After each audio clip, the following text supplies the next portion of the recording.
Howdy-ho! We're going to make a component of cookies. We're going to be making some candied ginger, and instead of buying it, we're simply going to make it because A, it's easy as pie. Well, no, pie is hard sometimes. It's easy as breathing, and it tastes better than anything you can buy. So all you're going to need, some fresh ginger root, and the fresher you can get it, the better, because this will just peel so easily. You'll see we're going to just use a spoon to peel it. 1 cup of fresh ginger, 3 cups of water, 3 cups of sugar, and a little bit more sugar at the end to toss with the candied ginger. It's going to be so easy. This is going to be a very, very short video. All right, let's get started. So I found that the fastest way to clean up after yourself is to do it as you go. So this is the bag that I purchased the ginger in. So I just kind of open the bag up and then peel the ginger into this, or whatever whatever piece of produce I'm using. I just use the bag that I brought at home in to catch the scraps as I'm working. So this is fresh ginger. This is very young fresh ginger, so the skin is very soft. All you're going to do is take a teaspoon, or any kind of, your favorite spoon, doesn't matter what kind of spoon, and you just run it against the side of the ginger. And as you can see, it just peels right away.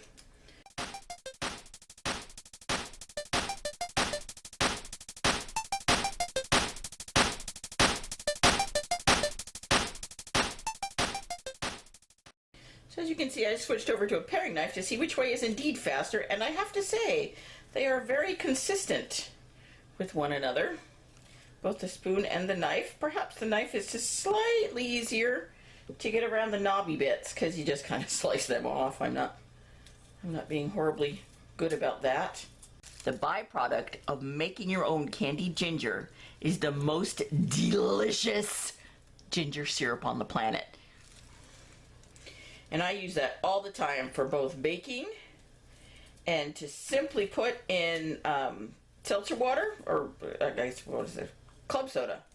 You get club soda and you put the ginger syrup in it, and poof, you have the best ginger ale ever.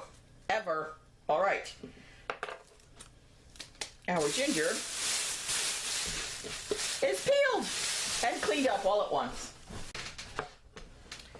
So in my saucepan, I have 3 cups of water. Let's add 3 cups of sugar. I'm just going to put this on the stove and bring it up to a simmer and get the water to dissolve, the sugar to dissolve. And in the meantime, we're going to slice the ginger into 1/8-inch pieces. Although, frankly, what I found, here's an even better tip.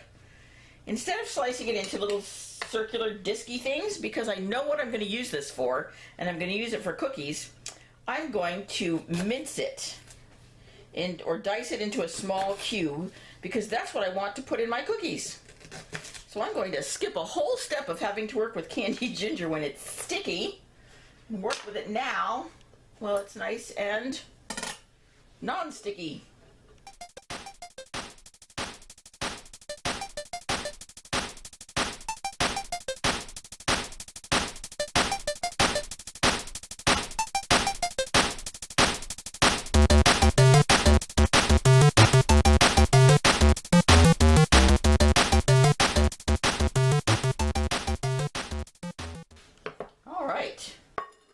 I think that is about a cup. Look at that. Can I call them, or can I call them?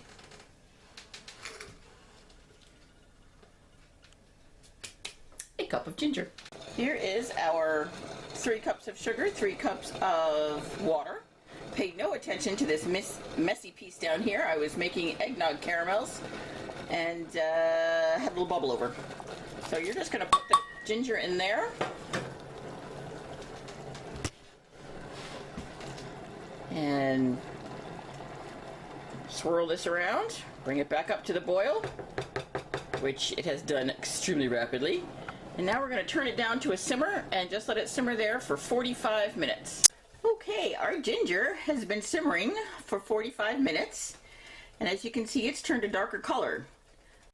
I just have a strainer, a bowl for catching the liquid, and an extra pizza pan I'm probably not going to use for making cookies, and some parchment paper in that.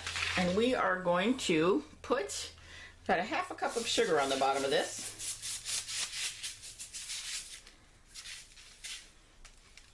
Pour the ginger syrup. Alright, really I should use bigger bowls and things. I don't know why I do that. I'm a goofy girl. Alright. Now we want to shake off all of the excess liquid from here and just pop it in our sugar.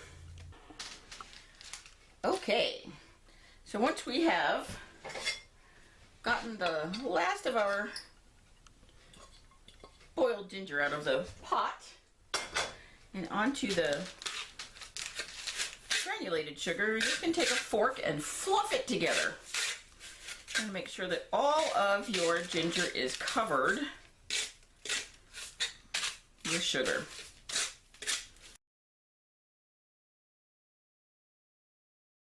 Scraping this up, so you're just going to let this air dry in a dry place overnight.